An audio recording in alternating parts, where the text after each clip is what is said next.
नमस्कार, जय श्री महाकाल। आज हम आपको भगवान शिव के एक ऐसे मंदिर में लेकर जाएंगे जहां भगवान शिव की ये प्रतिमा जो पूरे विश्व भर में, पूरी दुनिया में एकमात्र स्वरूप, अद्वितीय और भव्य है, जिसे देखकर हर कोई मंत्रमुग्ध हो जाए। जी हाँ, हम बात कर रहे हैं श्री अष्टमुखी भगवान पशुपतिनाथ मंदिर की। मध्य प्रदेश के मंदसौर शहर में शिवना नदी के तट पर अष्टमुखी भगवान पशुपतिनाथ विराजित हैं। भगवान महादेव की इस प्रतिमा का सौंदर्य अपने आप में अनूठा है। नेपाल के पशुपतिनाथ में 4 मुख की प्रतिमा है, जबकि मंदसौर में प्रतिमा अष्टमुखी है। 19 जून 1940 को शिवना नदी के बाहर आने के बाद 21 साल तक भगवान पशुपतिनाथ की प्रतिमा नदी के तट पर ही रखी रही। एक किंवदंती यह भी है कि इस प्रतिमा को सबसे पहले स्वर्गीय उदाजी पुत्र कालूजी धोबी ने स्वप्न में देखा था। उन्होंने यह बात बाबू शिवदर्शन जी अग्रवाल को बताई। तब बाबूजी और मंदसौर के नागरिकों के द्वारा प्रतिमा को 14 जोड़ी बैलगाड़ी से महादेव घाट की ओर ले जाया गया। प्रतिमा को नदी के उस कोने से इस कोने पर जब ले जाया जा रहा था, तब एक चमत्कार हुआ। प्रतिमा जैसे नदी से दूर जाना ही नहीं चाह रही थी। जिस जगह आज प्रतिमा स्थापित है, यह वही जगह है जहां से वह हिली ही नहीं। आज उस जगह पर भगवान पशुपतिनाथ का विशालकाय मंदिर स्थापित है। उसके पश्चात 21 वर्षों तक बाबूजी ने प्रतिमा का संरक्षण व सेवा की। बाद में चैतन्य आश्रम के स्वामी प्रत्यक्षानंद महाराज ने 23 नवंबर 1961 को इसकी प्राण प्रतिष्ठा की। 27 नवंबर को मूर्ति का नामकरण पशुपतिनाथ कर दिया गया। उसके बाद भव्य मंदिर का निर्माण शुरू हुआ। प्रतिमा का इतिहास। माना जाता है कि प्रतिमा का निर्माण विक्रम संवत 575 ईस्वी में सम्राट यशोधर्मन की हुणों पर विजय के आसपास का है। संभवतः मूर्ति भंजकों से रक्षा के लिए इसे शिवना नदी में दबा दिया गया था।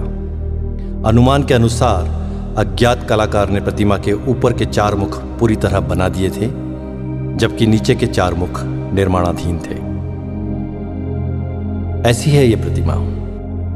प्रतिमा के 8 मुख हैं। ऊंचाई 7.3 फीट है। इसकी गोलाई 11.3 फीट है और इसका वजन लगभग 46 क्विंटल है।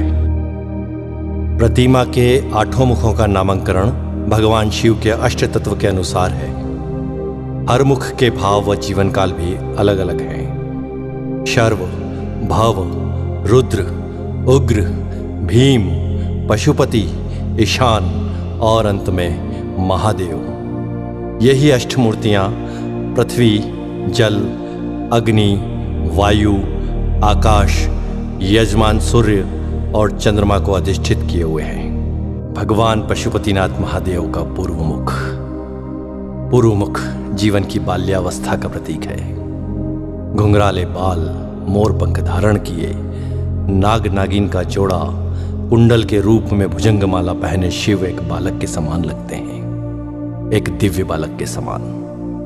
पूर्वामुखी यह मुख पूर्णतः शांत एवं आत्माराम सा लगता है। ऐसा प्रतीत होता है मानो भगवान शिव योगेश्वर के रूप में ब्रह्मा में लीन होकर समाधि अवस्था में संपूर्ण विश्व को स्वयं में देख रहे हो। शांत मुद्रा में ध्यानस्थ भगवान शिव के सिर पर जटाओं की ग्रंथि मालाएं हैं। गले की माला में जहाँ पुष्प है, वहीं 2 सर्पों की माला भी इस कलात्मक ढंग से सुशोभित है। ये दोनों कर्णाभूषण के रूप में कानों में लटकते हुए कुंडलों में से निकलकर अपने फनों को ऊपर उठाए हुए हैं। इस प्रकार ये दोनों कण समाधि अवस्था में लीन साधक की निश्चलता, दृढ़ता और तत्परता के हेतु 2 सजग प्रहरी के रूप में प्रतीत होते हैं। बड़ा अद्भुत है यह रूप भगवान पशुपतिनाथ का। भगवान पशुपतिनाथ का दक्षिण मुख। दक्षिण मुख जीवन की किशोर अवस्था का प्रतीक है। साथ ही यह श्रृंगार रस की मुद्रा में है। दक्षिण मुख सर्वाधिक सुंदर एवं अति रमणीय है। इस मुखमंडल का श्रृंगार जिस कलात्मक श्रेणी से किया गया है, उससे ऐसा प्रतीत होता है कि श्रृंगार रस के समस्त तत्व सजीव एवं साकार हो उठे हों। अनुपम केश कलाकृति से युक्त मुकुट के मध्य में सुहाना नाग शिशु है जो कलंगी तुर्रा जैसा है एवं एक और चंद्र रेखा यह सामंजस्य मुख की अलौकिक सुंदरता में अभिवृद्धि कर रहा है। गले में लघु सर्पद्वय की माला एवं रुद्राक्ष की माला है। कानों में कमनी कुंडल हैं, नेत्रों में रस भरी मादकता है तथा मुख मुद्रा में मंद मंद मुस्कान है।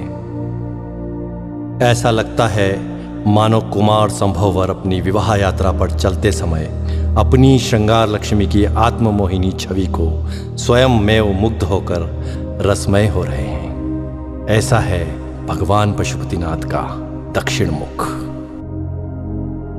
भगवान पशुपतिनाथ का पश्चिम मुख जीवन की प्रौढ़ावस्था को दर्शित करता है। यह मुख महादेव जी का रौद्र रूप भी है।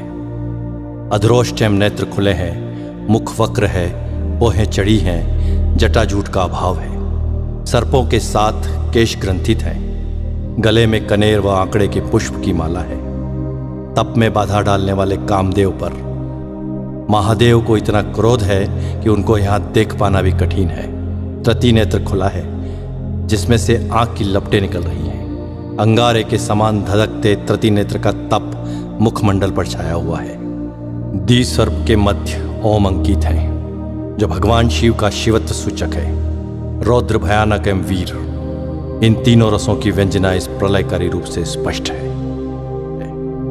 ऐसा है भगवान रुद्र का यह रौद्र रूप। भगवान पशुपतिनाथ का उत्तर मुख जीवन की वृद्धावस्था का प्रतीक है। साथ ही यह हास्य और आनंद की मुद्रा में भी है।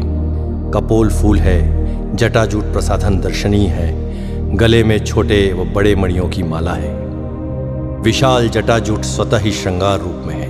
कर्ण कुंडल में सर्प झूल रहे हैं, अटखेलियां कर रहे हैं। मुख का वर्णन भी हास्य के अनुरूप ही है। हास्य मुद्रावश तृतीय नेत्र का आकार संकुचित है जो इस शोभा में वृद्धि कर रहा है। यहां उज्ज्वल धारियों ने शिवगंगा की धारा से श्रृंगारित किया हुआ है। ऐसा है भगवान महादेव का उत्तर मुख। एक और जहां प्रतिमा के चार मुख जीवन की चार अवस्था बाल्या, किशोर, प्रौढ़ और वृद्धावस्था को दर्शाते हैं, वहीं दूसरी ओर जीवन की चार व्यवस्थाएं धर्म, अर्थ, काम, मोक्ष को भी परिलक्षित करती है। प्रतिमा के नीचे के चार मुख जल प्रवाह से शरीत हो गए हैं, अतः वास्तविक रूप से विवेचन अब संभव नहीं है।